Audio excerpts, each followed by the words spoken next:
Well, here I am, heading home in, guess which car, viewers? My Mercedes. I was gonna film the whole process from heading over there, but Josh's dog tried to bite me, and I got distracted and deleted all my film of it, and still have dog slop around my pants. And no damage done. Very cute dog. I still love him. He was being territorial, and I invaded his space. But I got my Mercedes back, so I did spend on repairs as much as I paid for the Mercedes in the first place. But let's chalk that up to experience and lack of on my part, and the fact that I got the Mercedes for cheap. So putting another $1,000 into it is just making it sound like I should have just bought a better car to start with. I'm making myself depressed now. Well, I'm not depressed though, because I'm happy to have it back. Zoom zoom, it's running, it's fine, it's fast. He did lots of stuff, so it's money well spent. And here I go for a little joyride. Whee! It's actually pretty fast. Mercedes. So I'm cruising now. Here's the bill in all its glory. So long, so long. So many things that I was unable to do myself. I just wanted to mention, now that I'm driving down the highway in my Mercedes, there's something exciting about getting a car back from the shop after they've done a lot of work on it. Work that I found, to my misfortune, that I was unable to do. It's all done. It feels like having a new car almost.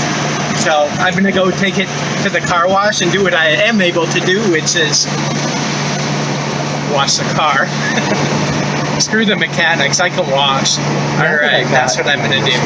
Washed and all clean. I decided to turn the event of getting it back finally from the mechanics into a mini review of my car. This is my girlfriend Sarah's favorite car of mine, and I'm not going to go that far because some of my other cars might get jealous, but I really do love it. There's something about driving it that sort of proves the point of a lot of the articles and books that are out there calling it really one of the best cars ever made. It's so solid. It's not a sports car. It's a luxury cruiser in the 70s style, but it has great handling. It's fast enough. The motor in mine, the 280 straight 6, has a lot of power, a lot of low-end grunt, and it's just such a good feeling to drive along. It soaks up the bumps, but it doesn't wallow like Detroit cars of the day, and every little piece is solid and well made. And the interior is not fancy, but you can tell that they put a lot of thought into it. It's just a great all-around car to drive, and a great collector car for someone either entering the market who gets a beat-up version with high miles and puts some time into it, or someone who gets a concourse version. Prices are on the rise, and you're still able though to get in at a really good price.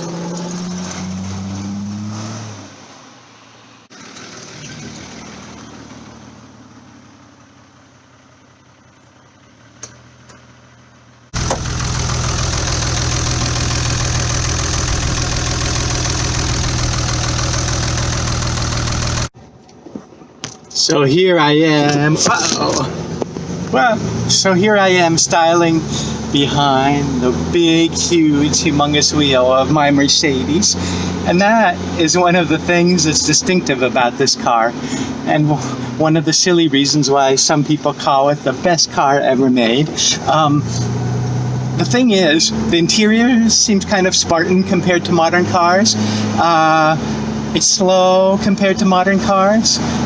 And so why do all these articles and books talk about this car as one of the best that's ever made? Is everyone stupid? I mean, the crazy thing is that they're right and wrong, I guess. Compared to some modern cars, it is slow and it is boring and it is heavy.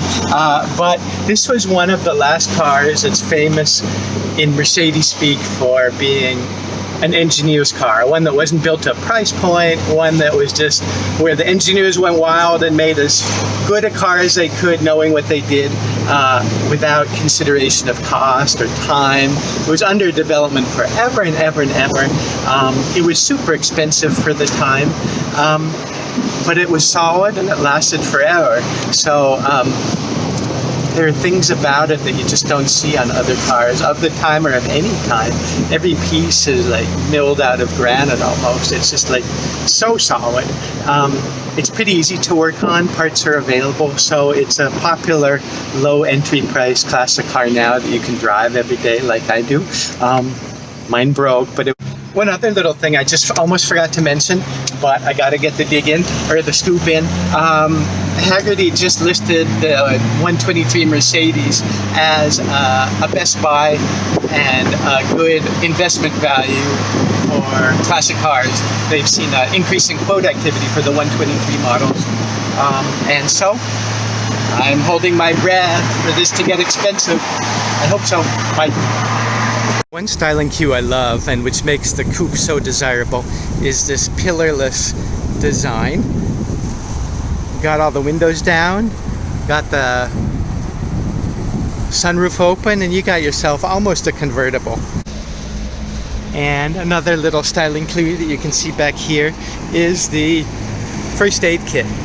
Mine is still stocked with all the original stuff from 1979, so I'm curious. I may try it. I'm curious to see if the 1979 Band-Aids still work. Dog slobber on my pants.